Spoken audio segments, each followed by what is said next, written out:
6. Une autre question nationale qui concerne tous les candidats, un sujet d'actu qu'on traite aujourd'hui. Les déclarations de patrimoine, on sait que d'habitude vous n'y êtes pas. C'est pas un exercice que vous aimez beaucoup. Bon, vous arrivez en 4e position cette année. Pourquoi j'aime pas beaucoup? Je sais pas. Je vous demande. Vous savez pas, mais vous le dites quand même. Non, je vous demande, est-ce que c'est un exercice non, auquel vous venez de dire, vous n'aimez pas beaucoup. Oui, je viens de le dire. Ah bon. Alors pourquoi vous le dites? J'avais l'impression que c'est un exercice. Ah bon, c'était la question. Là, j'ai cru que c'était une affirmation. Alors, je finis par une question. Je m'en fous, moi. Une question, il n'est pas secret, mon patrimoine. À la preuve, il est public. Il est continuellement public, vous d'ailleurs. Vous êtes en 4e position. Est-ce que cette place, entre guillemets, est quelque chose qui vous dérange ou pas voilà. Ben, c'est pas moi qui fais le classement. Non, je ne suis pas dérangé, c'est comme ça. Pardon? Je parlais du montant, éventuellement. Je comprends. Excusez-moi, franchement, je ne comprends pas ce que vous me demandez. Vous pensez que mon appartement coûte trop cher? Non. Vous comptez l'acheter, c'est ça?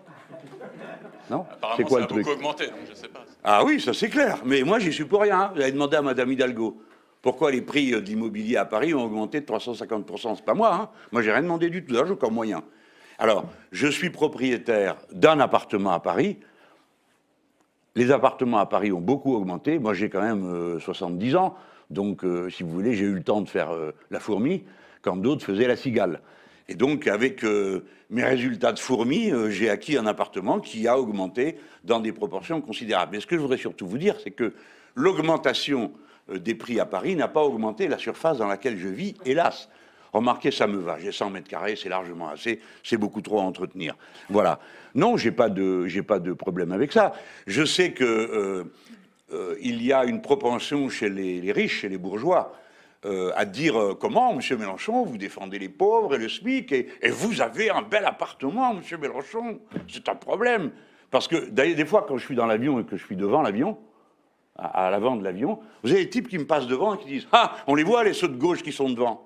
Donc, comme je suis de gauche, je dois voyager en la soute, c'est ce que je dis aux gens. Je leur dis, vous inquiétez pas, la prochaine fois, je monte dans la soute. Je vais tenir compte de votre avis. Et moi, il faudrait que je dorme dans la rue pour être crédible. Depuis quand, la morale, c'est profite et tais-toi? Depuis quand c'est comme ça? Seulement pour les gens de gauche.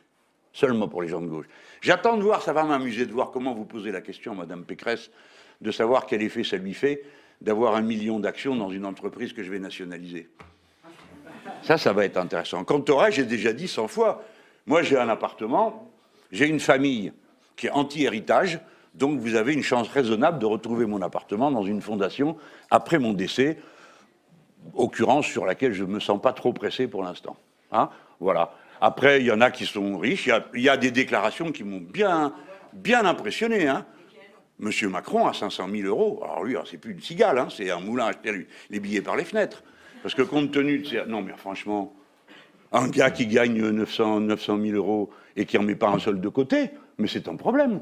Ou alors peut-être que je suis vieille France, vous êtes tous comme ça, vous craquez tout ce que vous avez. Si, vous n'avez pas beaucoup. Mais quand on a un peu, il faut être raisonnable, non? Eh oui. Mais il y a une sorte de... Je vois bien que c'est piquant, parce qu'on dit quand même à mon sujet. Bon, alors la première fois, ça m'a piqué. La deuxième fois, un peu moins. Maintenant, je m'en fous complètement. Et je ne crois pas qu'il y ait une seule personne dans le pays qui trouvera ma déclaration insincère. Par contre, j'en connais beaucoup qui, d'ores et déjà, font l'objet d'une légitime suspicion. Moi, je ne sais pas comment on fait pour gagner autant d'argent et avoir à la fin un compte avec juste 500 000 euros. Je note qu'on ne parle pas de mes dettes. Elles sont raisonnables, mais tout de même, on pourrait les déduire. J'ai vu quoi encore ce matin? Quelqu'un qui disait que je devais payer l'impôt sur la fortune. Il ne sait pas que l'impôt a été supprimé. Laisse tomber. Bon, quoi d'autre?